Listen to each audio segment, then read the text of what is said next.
Ак калпакты эми ар бир адамдын баш кийимин тебелөө. Бул өзүңүн башыңды тебелөө дегенге жатат да. Анан кийин азыркы мыйзамды алганы аябай эле жакшы болот деп эсептеймин. Ар бир адам өзүнүн биринчи баш кийимин сыйлай билсе, ошондо башка калпактарды ham сыйлай, башка адамдардын ham калпагын сыйлай биле алат. Ошону мен чечимди туура деп кабыл алам. Мен баш кийимибизди өзүбүздүн улуттук кийимибизди сыйлабасак, башка эч ким сыйлабайт да. Ошондой эле да дейм. Сыйлаш керек. Баш кийимди алды. Менче жакшы, мен жогору балайм. Кыргызыбыздын неме кийими да. Оны эч качан тебелебеш керек. Ошо тебелегендерге мен каршымын да.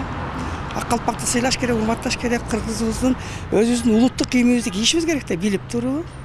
Ошо мыйзамды мен туура кабыл кылам. Ошону кордогондорду мыйзам ченинде неме кылыш керек да, жоопко тартыш керек. Ак калпак кыргыздын баш кийими болот кызым. Буну өтө урматташ керек. Ал деген баш кийим болот. Туура эле айтышыптыр. Молодец. Биздин улуттук кийимди болгондуктан себеби биз чечпей кийип жүрүшүбүз керек да. Баалуулукту сакташ керек. Калпактын баалуулугун сактап бир улуттук кийим катары биз көтөрүшүбүз керек да. Азыркы кезде калпактын эмеси түшүп кетти. Ошондуктан колдошубуз керек. Туура деп кабыл алабыз. 20 миң дагы көтөрүш керек. Ошондо баалуулугу сакталып калат да. Калпакты өзүбүздүн улуттук болгондон кийин калпакты баалаш керек, кийиш керек. Баркташ керек. Şu bu mizam çıkan törele bирок көп адамдар бул калпакты жакшы жолу колдонушпайт да. Анан улуттук кийим катары да кээ бирлери билген адамдар гана колдонуп кийиши мүмкүн. Кээ бирлери ошентип кордошу мүмкүн.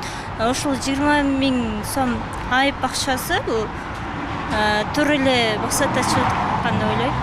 Ооба, мен оюмча туура эле. Эмнеге дегенде калпак ар бир мамлекеттин өзүнүн улуттук кийими жана баш кийими болуш керек да. Бизде деген калпак бул мындай билбейм, аны кордош керек, туура эле го деп ойлойм. Эмне дегенде кыргыздардын ошол белгилүү болгон ошо баш кийими калпак да.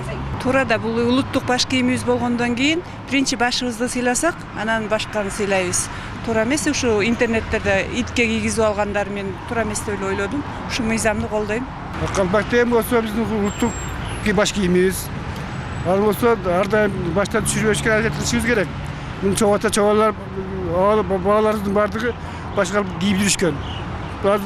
Аты калпакты кийгенден кээ бир жаштарыбыз намыс кылып калды. Калпакты сыйлай билишибиз керек биринчиден.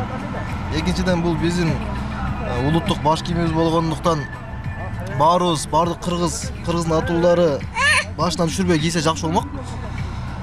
Ошо бирок чын эле болот. Калпакты бут кийимдерине кийип алгандары болуш керек. Баняга кийген болбойт, например. Көбү баняга кирип киришет. Ошо жакшы колдойм.